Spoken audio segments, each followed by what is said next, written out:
புதியதல்லவே தீண்டாமை என்பது புதுமை அல்லவே அதை நீயும் சொன்னது, சொன்ன வார்த்தையும் இரவல்தானது திரு நீலகண்டரின் மனைவி சொன்னது. அதை கேட்குறவன் திருநீலகண்டர்னா யாரு? அவர் சரித்திரத்தை படிக்கணும்னு நினைப்பான். ஆக ஒரு படைப்பு இன்னொரு படைப்பிற்கு நம்மை அழைத்து செல்ல வேண்டும். அதுதான் நம்முடைய மனதிலே நிற்கக்கூடிய படைப்பு என்று சொன்னார்.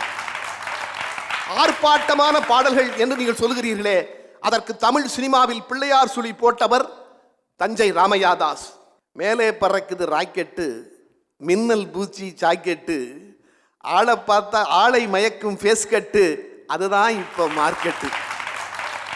அமரதீபம் படத்தில் இடம்பெற்ற ஜாலிலோ ஜிம்கானா நடுவர் அவர்களே, அந்த பாட்டை உண்மையிலே நீங்க பாடி நாங்க கேட்கணும். ஜாலிலோ ஜிம்கானா லோலிலோ ரவுகானா ஆலில்லா ரவுண்டானா.